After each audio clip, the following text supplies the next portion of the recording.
নমস্কার বন্ধুরা, সবাই কেমন আছেন? আমি তো ভালোই আছি।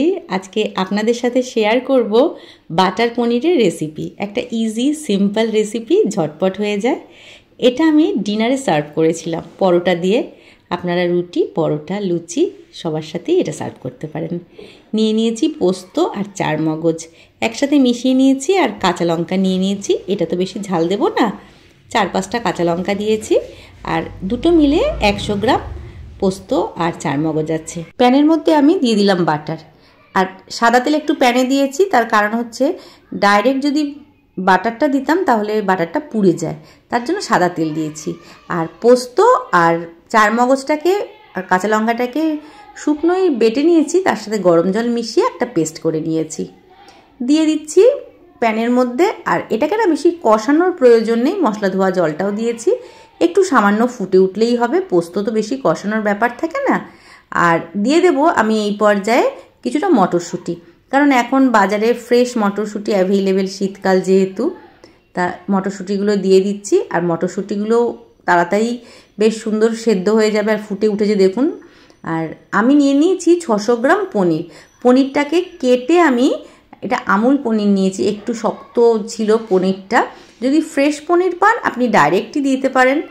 আমি পনিরটা ভাজাটা প্রেফার করি না, তার জন্য দেখতে যাতে একদম সাদাই থাকে আমি একটু সামান্য জলের মধ্যে নুন আর সামান্য মিষ্টি দিয়ে একটু পনিরগুলোকে একটু জাস্ট সামান্য একটু নরম করে নিয়েছি গরম জলে দিয়ে, পাশে তুলে রেখেছি পনিরগুলো। আর এখানে যে মশলাটা কষাচ্ছি এর মধ্যে পরিমাণ মতন নুন দিয়ে দিলাম, দিয়ে একটু যেই ফুটে উঠেছে আমি এই সময় না একটু কাজু বাদাম নিয়ে নিয়েছি, 10 থেকে 15 পিস কাজু বাদাম গুঁড়ো করে নিয়েছি। তার মধ্যে জল দিয়ে সেই কাজু বাদামের পেস্টটাও এখানে দিয়ে দিলাম। কাজু বাদামের পেস্ট দিলে বাটার পনিরের খুব সুন্দর একটা টেস্ট আসে। আপনি কাঁচা বাদামও একটু খোসা ছাড়িয়ে বেটে দিতে পারেন, তাহলে গ্রেভিটা অনেকটা থকথকে হয়।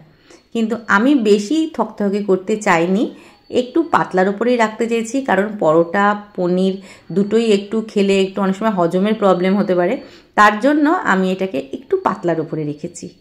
আর এই যে পনিরটাকে দেখুন আমি একটু গরম জলে জাস্ট একটু সামান্য 5 মিনিটের মতন ফুটিয়ে নিয়েছি, বেশ সুন্দর নরম হয়ে গেছে।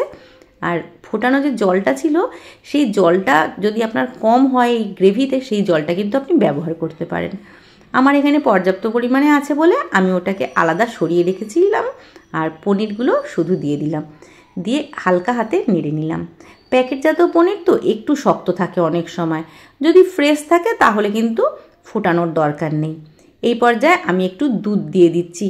এখানে কিন্তু যে কোনো দুধই ব্যবহার করা যায়, তবে আমি এখানে আমুল স্প্রের দুধকে একটু গুলে নিয়েছি যাতে এটা খুব টেস্টি হয়। আর নিরামিষ তরকারি একটু মিষ্টি মিষ্টি আমার ভালো লাগে, তার জন্য একটু আমি কিশমিশ ব্যবহার করেছি। এটা কিন্তু টোটালি অপশনাল, আপনি এটাকে স্কিপ করতে পারেন, কিন্তু নিরামিষ তরকারিতে মুখে একটু মাঝে মাঝে কিশমিশ পড়লে মিষ্টি লাগবে, তখন কিন্তু খেতে বেশ ভালো লাগে। তার জন্য আমি এখানে একটু কিশমিশ দিয়েছি। আর কিশমিশগুলোকে আগে ভিজিয়েও রাখা যেত, কিন্তু এই কিশমিশগুলো যথেষ্ট বড় বড় কিশমিশ, নরম কিশমিশ, তার জন্য ডাইরেক্টই আমি ইউজ করেছি। দিয়ে বেশ সুন্দর করে ফুটিয়ে নিয়েছি। আর এই রেসিপিটি যদি আপনাদের ভালো লাগে একটা ছোট্ট করে লাইক করে দেবেন, আর একটু কমেন্টস করে দিলে কিন্তু বেশ ভালো লাগে আমাদের, যারা কিনা আমরা এরকম ভিডিও তৈরি করি। আর আমাদের মনের মধ্যে অনেক সাহস, আমাদের সহযোগিতা সব কিছুই এখানে আমরা পেয়ে যাই। তার কারণ হচ্ছে ছোট্ট একটা কমেন্টস, ছোট্ট লাইক কিন্তু মনের জোরকে অনেক বেশি বাড়িয়ে দেয় আমাদের। বেশ সুন্দর করে নাড়িয়ে নিলাম। আর দেখুন এটা কিন্তু এতটাই ইজি, এটা কিন্তু অলরেডি হয়ে গেছে, ফুটে উঠলেই এটা কিন্তু হয়ে যাবে। আর পনিরে কিন্তু একটু ঝোলঝোল থাকলে ভালো, কারণ পনিরের ঝোলটা পরের দিকে না শুকিয়ে যায়, তার জন্য একটু গ্রেভি গ্রেভি থাকলে ভালো লাগে।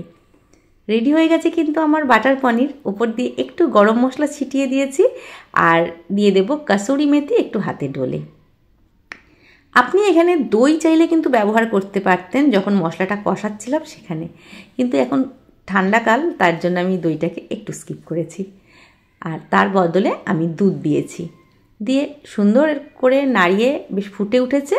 উপর দিয়ে আরও একটু বাটার ছড়িয়ে দিচ্ছি, ব্যাস রেডি হয়ে গেল বাটার পনির। লুচি, রুটি, পরোটা পোলাও সবের সাথেই কিন্তু আপনি এটা সার্ভ করতে পারেন। রেসিপিটি ভালো লাগলে ভিডিওটিকে লাইক করবেন, শেয়ার করবেন, আর আপনি যদি আমার চ্যানেলের নতুন বন্ধু হন অবশ্যই চ্যানেলটিকে সাবস্ক্রাইব করে আমার পাশে থাকবেন। তবে আজকের মতন এই পর্যন্তই। সবাই সুস্থ থাকবেন, ভালো থাকবেন। আবার দেখা হবে নতুন ভিডিও, নতুন রেসিপির সাথে। ততক্ষণ ভালো খান, সুস্থ থাকুন, শুভ চিন্তা করুন। নমস্কার, ধন্যবাদ। সবাই ভালো থাকবেন, সুস্থ থাকবেন। আবার দেখা হবে নতুন একটা ভিডিওর সাথে। নমস্কার, ধন্যবাদ।